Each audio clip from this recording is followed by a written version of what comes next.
PTI अवाम की जिद बन चुकी है, या पीटीआई का जो सरबराह है वो अवाम की जिद बन चुका है। साइफर केस में बानी पीटीआई और शाह महमूद कुरैशी की जमानत के तहरीरी फैसले में इजाफी नोट लिखते हुए जस्टिस अतर मिनल्ला ने तहरीर किया कि बानी पीटीआई और शाह महमूद कुरैशी ऐसे इल्ज़ामात में कैद नहीं जो माशरे के लिए ख़तरा हो। वज़ीर आज़म को फांसी तक दे दी गई, किसी आमर ने एक दिन भी कैद नहीं काटी। सुभान अल्लाह। जस्टिस अतर मिनल्ला जो हैं, जैसा मुनफरद इनका नाम है वैसे ही ये मुनफरद आदमी भी हैं।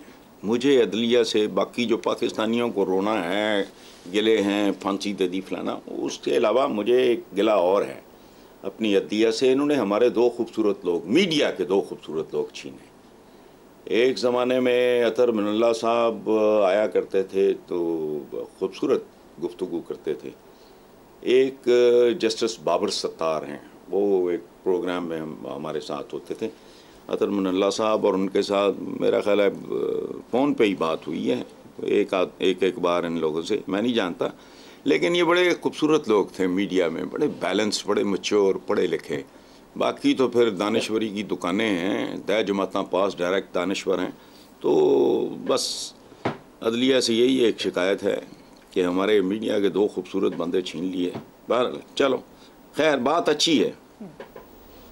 ठीक है। इलेक्शन कमीशन के फैसले और सुप्रीम कोर्ट के फैसले के दरमियान ये मुल्क झूल रहा है, झूलता रहेगा। दुआ करें झूला कायम रहे। मुग़ल आज़म एक फ़िल्म थी दिलीप कुमार साहब की, वो याद आती है, जिसमें अकबर कहता है कि पता नहीं कौन, हाँ, अनारकली को अकबर आज़म कहता है कि सलीम तुम्हें मरने नहीं देगा और हम तुम्हें जीने नहीं देंगे। पाकिस्तानी अवाम अनारकली है। सुभान अल्लाह। कोई इनको जीने नहीं देगा, कुछ इनको मरने नहीं देंगे। और ये जिंदगी और मौत के दरमियान जैसे पेंडुलम होता है ना क्लॉक का। चलो ठीक है। हसन साहब, बास तज्जियाकारों के मुताबिक नून लीग फील्ड में नहीं निकली, दीगर चीज़ों पर तकिया कर रही है। फील्ड में ना निकलना तो समझ आ रहा है, दूसरी चीज़ों पर तकिया करना की समझ नहीं आ रही। पहली बात तो ये है कि खैर वो आपको जो आपने कहा है कि फील्ड में निकलना तो समझ में आता है, तो बिल्कुल ठीक है। फील्ड है ही नहीं तो निकलना कहाँ है। वो जब खुड में से, बिल में से, कहते हैं ना वो सांप बिल में घुस गया या खुड में बढ़ गया फलाना, वो खुड में से निकलते हैं, ठाप पड़ती है बाहर से, अवामी ठाप, फिर अंदर भाग जाते हैं। ये पिछले दिनों जलालपुर, जट्टां, गुजरात वगैरह की में निकले थे ना ये बिलों से बाहर, तो फिर क्या हुआ, सारे कबूतर को मारे, उन धरे के धरे रह गए। अच्छा, तो ये वो लोग हैं जिनको फील्ड की आदत ही नहीं है। ये अंपायर खड़े करके खेलने वाले लोग हैं। हामिद मीर का वो क्लिप वायरल है आजकल, जिसमें उसने पूरी कहानी सुना दी है कि ये अपने क्रिकेट दा ओ इमरान को कहते हैं खलंडरा। ओ भाई तू तो खलंडरा खुद बड़ा बड़ा सी, लेकिन बुरी तरह नाकाम। उसने वर्ल्ड कप जीता, तुम बेचारे अंडर 19 भी नहीं खेल सके कभी।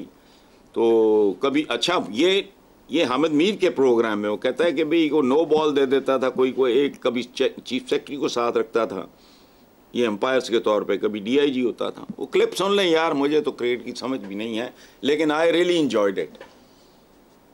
मुझे जब किसी ने बताया तो मैंने कहा दिखाओ मुझे। उससे बंदे के कैरेक्टर का पता लगता है। पूरी जिंदगी डेस्परेटली कोशिश की क्रिकेट खेलने की, पता नहीं रेलवे में भी को भर्ती बड़े निचले ग्रेड में हो गए थे कि उसके थ्रू टीम में घुसे, पता नहीं, मत छोड़ो। ठीक है, इसलिए ये फील्ड में नहीं निकल रहा है ये वो।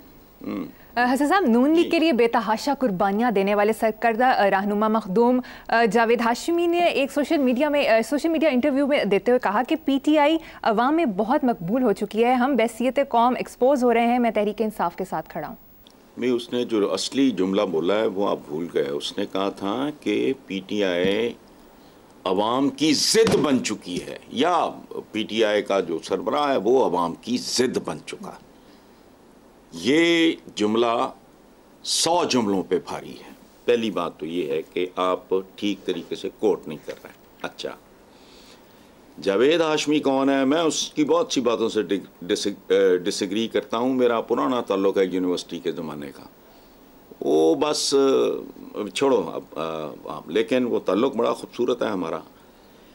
ये जब माफ़ी तलाफ़ी मिन्नतें तरले कर करा के सिफारिशें डरवा के जब जद्दा भाग गए थे तो कौन था? जावेद था, जावेद हाशमी था जो डटा रहा। मैं इसको जेल मिलने जाया करता था, हालांकि मुझे उसकी सियासत से इत्तेफाक नहीं है, लेकिन दलेर आदमी है, डटे रहने वाला आदमी है, अकल में कमी है, सुकम है, छोड़ के गया फिर अब साथ खड़ा है। ये इसी तरह का पागल ही कर सकता है ना। हम चूंकि बहुत सियाने हैं इसलिए हमें इस पागलपन की समझ भी नहीं आती। भरिया मेला छोड़ गया था, आज उसको फिर मरोड़ उठ रहे हैं। ये उसका टाइप है। उसने जितनी दलेरी से यहाँ वो जेल काटी है, पता है, मैं जाता था उसको मिलने जाता था, तो बात जो उसने की है वो 100% दुरुस्त है। इसको चैलेंज कोई नहीं कर सकता। और अंदाजा लगाओ कितने मुंतकिम लोग हैं। वो इनकी ज्यादतियों की वजह से गया, वापस आया, उसके बाद इन्होंने उसको ऑन नहीं किया। लेकिन बहरहाल जो वो बात कर रहा है वो सही है, वो आप भी जानते हो, मैं भी जानता हूँ, जो कैमरे के पीछे बैठे हैं हमारे वो भी जानते हैं। तो इसमें कौन सी अकल वाली बात कौन सी है? वो जिद बन चुका है लोगों की बस। ठीक है, लेजिट बात है। Moving on to next, Hasan साहब, नवाज शरीफ आजकल जैसे बहुत सी बातें दोहरा रहे हैं, मसलन हिसाब एहतसाब वगैरह, इसी तरह मोटरवेज बनाने की भी तकरार कर रहे हैं। आप इस पर कुछ कहना चाहेंगे? क्या मोटरवे बनाने की तकरार जो है ये ऐसे ही है, इसमें एक खास तरह की मुशाबहत है। ए तुम बम धमाका, क्या धमाका? उसको विजुलाइज करने वाला जुल्फ़कार अली भुट्टो, शुरू कराने वाला अब्दुल कदीर खान को लाने वाला, नामसात तरीन हालात में अब्दुल कदीर खान मरहूम, अल्लाह उनकी मग़फ़िरत करे, उनकी टीम ने ये काम किया। बनवाने वाले, उसका पहरा देने वाले, उसको प्रोटेक्ट करने वाले, वो तो कभी बोल ही नहीं। ये नहीं जिस तरह कोई इत्तफाक फाउंड्री बनाया सी, छोड़ो। अच्छा, अब जहाँ तक ये मोटरवे का ताल्लुक है तो रेमंड बेकर की किताब का मैं अक्सर हवाला देता हूँ। वो अंग्रेज़ी चाहे और मियाँ साहब ने वो भी प्रॉब्लम होनी है। Capitalism exactly heel dirty money, Raymond Baker पढ़ लो, मेरे पास पढ़ी है।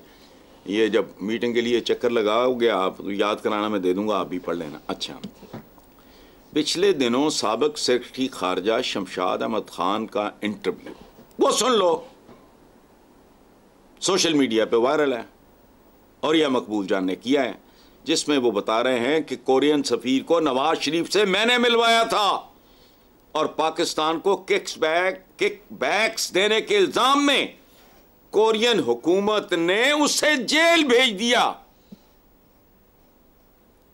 ये वजीर आजम वो जेल में, सुभान अल्लाह। और ये सुन लें, ये मैं नहीं कह रहा, उन्हीं से फिर एवन फील्ड शील्ड ये वो वगैरह। सो ठीक है, लगा रहने दो।